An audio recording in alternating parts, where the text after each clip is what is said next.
नमस्कार दोस्तों, आपका स्वागत है आपके अपने चैनल एग्रीकल्चर आईक्यू में। तो दोस्तों आईबीपीएस एसओ एएफओ प्री की क्लास आगे बढ़ाते हुए आज का डे है 13 और इंग्लिश में हम स्टार्ट करेंगे फिलर्स।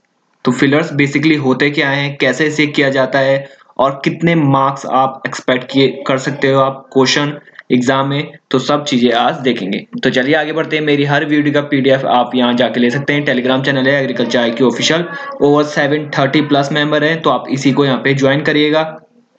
तो फिलर्स की बात करते हैं। तो फिलर्स बेसिकली क्या होते हैं? फिलर्स आपका फिल इन द ब्लैंक्स ही हैं जो आपने कहीं ना कहीं एग्जाम में किए होंगे, आइदर 10th में या 12th में, डिपेंड करता है आपकी इंग्लिश अगर रही होगी।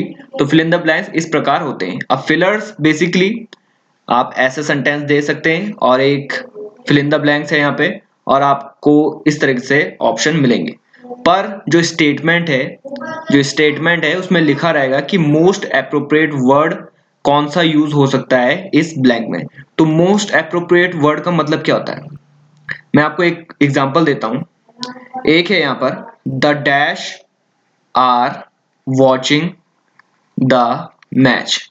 तो यहाँ पे लिखा है the dash are watching the match. ठीक है जी। अब आपके पास ऑप्शन है स्पेक्टेटर, दूसरा है व्यूअर। तो ये आपके पास दो ऑप्शन है। अब आपने कहा, पहले ही आपने बहुत बार सुना होगा कि viewer are watching the match, तो आपने ये टिक कर दिया। पर आपने ये ऑप्शन भी देखा स्पेक्टेटर, तो इस टर्म में जो है वॉचिंग द मैच, उस सेंस में स्पेक्टेटर आपका मोस्ट अप्रोप्रिएट वर्ड होगा। तो आपको उस तरीके से देखना है कि आपको एक ही वर्ड पे टिके नहीं रहना है। अगर उससे भी अच्छा अप्रोप्रिएट वर्ड, सुटेबल वर्ड उस फिल इन द ब्लैंक्स में लग सकता है तो आपको वो चूज करना है। आई होप आपको समझ में आ गया होगा। आपको हर ऑप्शन देख के चलना है कि इससे बेहतर कोई वर्ड आ सकता है या नहीं। तो चलिए क्वेश्चनों को देखते हैं जल्दी से। पहला है आपके पास, police arrested one of the men involved in dash policeman in order to avail toll free rides on Yamuna Expressway. तो सबसे पहले मैं मतलब समझा देता हूं आपको कि पुलिस ने अरेस्ट किया एक आदमी को जो कि इन्वॉल्व हुआ था किस चीज में, जिससे कि उसको हेल्प मिल जाएगी toll free rides on Yamuna Expressway. तो किस चीज में यहाँ पर इन्वॉल्व था पुलिसमैन? पर्सनलाइज चीज में, ये तो बिल्कुल भी सेंस नहीं आएगा। पॉपुलराइजिंग में, ये भी सेंस नहीं आएगा। इम्पर्सनेटिंग में, ये आप कह सकते हैं आइडेंटिफाइंग, किसी चीज का आइडेंटिफाई तो वो कर नहीं रहा है, ये भी कैंसिल। और डिक्लेयरिंग भी कैंसिल। अब मैं मतलब बताता हूँ आपको इम्पर्सनेटिंग का। इसका मतलब है छल या धोखा, या फिर आप कह सकते हैं लेन देन का जो मामला रहता है उसको बोलते हैं इम्पर्सनेटिंग। तो यहाँ पर बिल्कुल सेंस बन रहा है। एक बार मैं आपके लिए पढ़ लेता हूँ। Police arrested one of the man involved in impersonating policeman in order to avail toll free rides on Yamuna Expressway. तो इसका सेंस बिल्कुल सही बन रहा है कि पुलिस ने अरेस्ट किया एक आदमी को जो कि धोखाधड़ी में यहाँ पर शामिल था, ताकि वो हेल्प कर रहा था toll free rides on Yamuna Expressway. तो इसका सेंस बिल्कुल सही बन जाता है। तो ए का जो पहले का आंसर है वो है आपका सी। आई होप आपको क्लियर हो रहा होगा। नेक्स्ट है second, a 15-year-old girl met the chief minister of Rajasthan to seek dash in stopping her child marriage. तो क्या बोला है, एक 15-year-old गर्ल है, वो चीफ मिनिस्टर, राजस्थान के चीफ मिनिस्टर से मिली किस चीज के लिए, ताकि उसकी जो चाइल्ड मैरिज है वो स्टॉप हो सके। तो वो किस चीज के लिए मिलेगी? जस्टिस के लिए।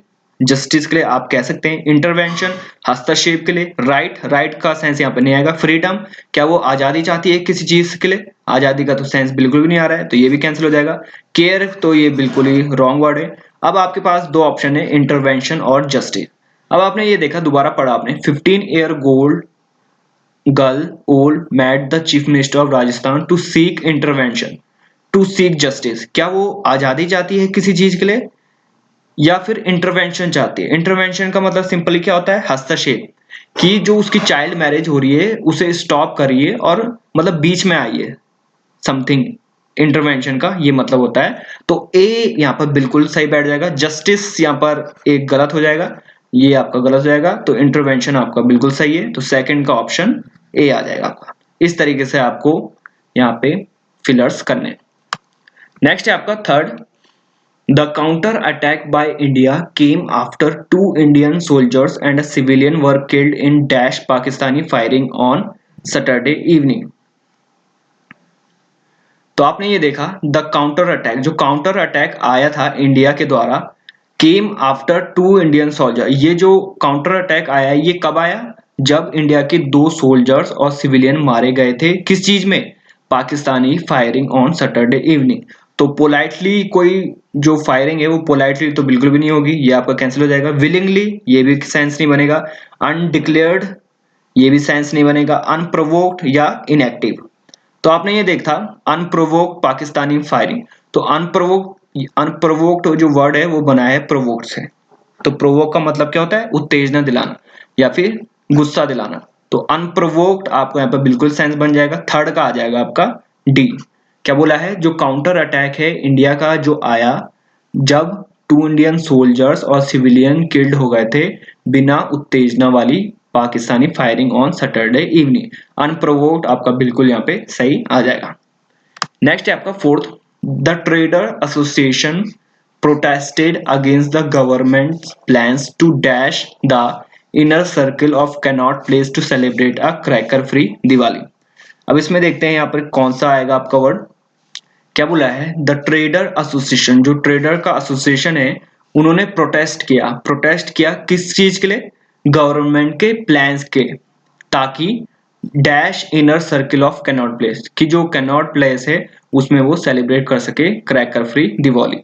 तो इस चीज के लिए वो प्रोटेस्ट कर रहे थे। तो यहाँ पर जो गवर्नमेंट प्लान्स टू ब्लॉक्ड, यहाँ पर ब्लॉक का सेंस आएगा? ब्लॉक तो बिल्कुल भी नहीं आएगा। पेंटिंग तो यहाँ पर दूर दूर तक नहीं है। रेनोवेट, ये रेनोवेट तो बिल्डिंग के सेंस में आता है। रेनोवेट का यहाँ पर कोई भी वो नहीं है। एक्सपोज, क्या आप किसी चीज को एक्सपोज कर रहे हो? तो आपका एक ही वर्ड बचा है पैट्रोनाइज। तो ये आपका यहाँ पर सही आंसर हो जाएगा। पैट्रोनाइज आपका बिल्कुल भी अप्रोप्रिएट वर्ड हो जाएगा। आगे देखते हैं। आगे है फिफ्थ, गवर्नमेंट थिंक टैंक। अब थिंक टैंक किसे बोलते हैं? Think tank basically mouthpiece होता है गवर्नमेंट का। माउथ पीस आप कह सकते हैं, एक कॉलम हो सकता है, न्यूज़पेपर हो सकता है या मीडिया हो सकता है। तो क्या बोला है? Government think tank has written to railway board chairman over the delay in the dash of centre plan to redevelop 400 station. तो यहाँ पर एक ही वर्ड बिल्कुल अप्रोप्रिएट वर्ड सकता है, वो है आपका इम्प्लीमेंटेशन। अब वो कैसे लगेगा? ये आपकी रीडिंग हैबिट जैसे जैसे अच्छी होती जाएगी आपको बहुत ही अच्छे से आपको ये समझ में आ जाएगा। क्या बोला है? गवर्नमेंट का जो थिंक टैंक है उसने लिखा है रेलवे बोर्ड को ओवर द डिले, जो देरी हो रही थी किस चीज के लिए? Off centre plan to redevelop 400 station. किस चीज के लिए देरी हो रही थी? क्या यहाँ पर कोई फॉर्मुलेशन की स्टेशन की बात करी जा रही है? ये तो बिल्कुल भी नहीं है। पॉसिबिलिटी भी नहीं है। लोकोमोशन भी नहीं। फंक्शनिंग की यहाँ पर कोई बात नहीं है। इम्प्लीमेंटेशन, जो कार्य हो रहा है उसको, जो कार्य करने की जो देरी है उस चीज को यहाँ पर बोला गया है। इम्प्लीमेंटेशन आपका बिल्कुल भी यहाँ पर सही आंसर हो जाएगा। आगे देखते हैं। आगे है six, joint labour commissioner promised action would be taken on all dash within a week. तो क्या बोला है? ज्वाइंट लेबर जो कमिश्नर है उन्होंने प्रॉमिस किया, आश्वासन दिया कि जो स्टेप्स हैं, एक्शंस हैं वो लिए जाएंगे इसी सप्ताह। किस चीज के लिए? जो एक्शन है, स्टेप्स लिए जाएंगे, वो किस चीज के लिए लिए जाएंगे? क्या वो सॉल्यूशन के लिए स्टेप्स लिए जाएंगे? ये आप कह सकते हैं, बिल्कुल हाँ कह सकते हैं हम। कमेंडेशन के लिए, कमेंडेशन का मतलब है प्रेज, प्रशंसा करना। तो प्रशंसा का तो सेंस बिल्कुल भी नहीं है यहाँ पर, ये आपका कैंसिल हो जाएगा। एक्लेमेशन होता है आपका लाउड, इंथियोस्टिक, ये भी आपका बिल्कुल कैंसिल हो जाएगा। लाउड की तो कुछ बात नहीं हो रही। ग्रेवेंस माने होता है आपका शिकायत, तो शिकायत भी आप कह सकते हैं, शिकायत हो सकता है। अप्रिसिएशन यहाँ पर आभार, ये भी बिल्कुल सेंस नहीं हो जाएगा। तो आप यहाँ पर देखिए, जो ज्वाइंट लेबर कमिश्नर है उसने प्रॉमिस किया कि जो स्टेप्स हैं वो लिए जाएंगे किस चीज के लिए? आप ये देखिए, कोई भी आप स्टेप्स लेते हैं तो आप अगर किसी भी आप बड़े ओहदे पे हैं तो आपके सामने अगर कोई भी आया कि आपको कहा उसने कि यहाँ पे कोई प्रॉब्लम है, तो आप किसी भी प्रॉब्लम के बाद ही तो कोई स्टेप्स लोगे। तो यहाँ पे वही तो बात हुई हो जा रही है कि जो जॉइंट लेबर कमिश्नर है उन्होंने एक्शन लेने के लिए आश्वासन दिया। कब? जब वो सारी शिकायतों को देखेंगे। तो शिकायत की यहाँ पर बात हो रही है। तो जो सही आंसर है वो आ जाएगा आपका सिक्स्थ का, आ जाएगा आपका डी, ग्रीवेंस। ग्रीवेंस की बात यहाँ पर हो रही है, ना कि सॉल्यूशन की। तो सॉल्यूशन आपका कैंसिल हो जाएगा। ग्रीवेंस, शिकायत की यहाँ पर बात हो रही है। तो ऐसे करके आपको एलिमिनेट करके फिलर्स करने हैं। आई होप आपको समझ में आ रहा होगा। नेक्स्ट है आपका 7th। अब ये यहाँ पर आपका अपडेटेड है फिलर्स, जो कि एग्जाम में आते हैं अक्सर, आपके एग्जाम में इसी प्रकार आते हैं फिलर्स। ये होते हैं डबल फिलर्स। तो डबल फिलर्स आप देख सकते हैं यहाँ पे दो आपके यहाँ पर फिल इन द ब्लैंक्स है। आपको इस तरीके से इन ऑप्शंस के जरिए आपको क्वेश्चन हल करना है। देख लेते हैं क्या बोला है। Only a third in India, सिर्फ एक तिहाई भारतीय are dash saving for their retirement, वो बचत कर रहे हैं फॉर देयर रिटायरमेंट, वाइल जबकि 33% of working age respondent globally are dash anything aside for their later life. तो यहाँ पे क्या आएगा, only a third in India are hardly saving. Hardly saving आप कह सकते हैं, बिल्कुल सोचते हैं। रेगुलरली सेविंग, रेगुलरली तो ये बिल्कुल नहीं होगा। Regularly saving, constantly saving, constantly तो यहाँ पर किसी चीज की बात नहीं हो रही, कॉन्स्टेंटली लगातार सेव कर रहे हैं, ये यहाँ पर इसका सेंस नहीं आएगा। कंटिन्यूसली, कॉन्स्टेंटली और कंटिन्यूसली एक ही है, ये भी आपका गलत जाएगा। डेलीजेंटली, डेलीजेंटली हम देखते हैं किसको बोलते हैं, डेलीजेंटली बोलते हैं हम एनर्जेटिक। तो एनर्जेटिक का सेंस आएगा ये। तो एनर्जेटिक, क्या यहाँ पर कोई बात हो रही है एनर्जेटिक की? सेविंग का मतलब एनर्जेटिक से तो कुछ होता नहीं, ये भी आपको कैंसिल हो जाएगा। अब आपके पास दो ऑप्शन बचते हैं, हार्डली और regularly. Only a third in India, सिर्फ एक तिहाई भारतीय रेगुलरली सेविंग, ये आपका ज्यादा अच्छा बैठ रहा है, regularly saving for their retirement. अब देखते हैं सेकंड उसमें क्या आता है, while just 33% of working age respondent globally are putting anything aside for their later life, या फिर respondent globally are saving anything aside for their later life. तो आपने ये देखा, जो बी है उसका सेंस आपका बहुत सही बन रहा है, रेगुलरली और पुटिंग, रेगुलरली और पुटिंग। तो आपका यही आपका आंसर आ जाएगा, क्योंकि यहाँ पे बोला है मोस्ट अप्रोप्रिएट, तो हम इसका यूज करेंगे। आगे देखते हैं, आगे है, if you look at the number of district then the areas under the dash of left wing extremes have shrunk dash more than 40% in the last 3 years। अब आपने एक बात देखिए, अगर आपने रेगुलरली आप अगर आर्टिकल पढ़ते हैं, तो अगर आपने ये पूरा कैंसिल कर दिया, और फिर आप अगर आपने यहां से पढ़ा extremism have shrunk dash more than 40%, तो आपने अगर ये वाले भी कैंसिल कर दिए, तो आपके पास एक ही बचता है, बिना देखे आपने लगा देना है बाय। क्योंकि यहाँ पर सीधे सीधे बात हो रही है, एक्सट्रीमिज्म हैव श्रंक, वो कितने से ज्यादा हुआ है, बाय मोर देन 40%। तो कितने से ज्यादा हुआ है, तो उस केस में आप यहाँ पे बाय लगा देंगे। विद का कोई सेंस नहीं आएगा, अबाउट का को, अबाउट की तो यहाँ पे बात ही नहीं हो रही, ऑफ यहाँ पे बिल्कुल नहीं आएगा, अबाउट भी कैंसिल, तो एक ही है आपका बाय। अब आपने डबल फिलर में यही होता है कि आपने एक फिल इन द ब्लैंक्स पकड़ लेना है, अगर उसमें आपका एक भी फिट हो जा रहा है तो आपने बिल्कुल चेक नहीं करना है आगे, वही आपका आंसर हो जाएगा। सेकंड वाला तो कॉमन सेंस है, वो आपका उधर ही आएगा। एक बार पढ़ लेते हैं हम, इरेज करके मैं बता देता हूँ आपको। If you look at the number of district then the areas under the influence of, यहाँ पर बिल्कुल बन रहा है, then the areas under the influence of left wing extremism have shrunk by more than 40% in the last 3 years।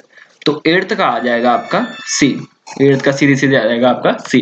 Next देखते हैं, chaotic traffic has become the dash of the day.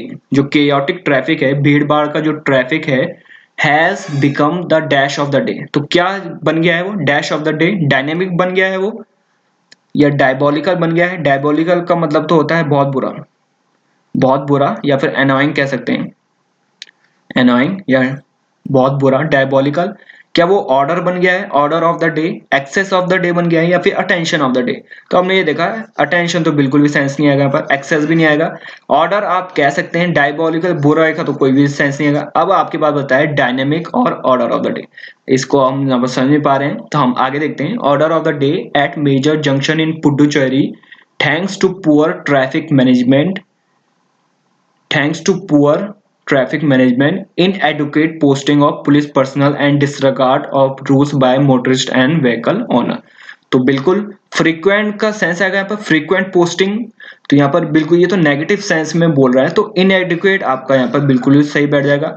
क्या बोला है, chaotic traffic has become the order of the day and major junction जो है पुडुचेरी में, thanks to poor traffic management, poor traffic management की वजह से, ये सार्केज्म बोला है, and inadequate posting of police personnel, जो पुलिस पर्सनल की जो ड्यूटी है वो इनएडुकेट है, and disregard of rules by motorist and vehicle owner. तो आपका सी बिल्कुल भी यहाँ पे सही आंसर हो जाएगा, 9th का आ जाएगा आपका सी।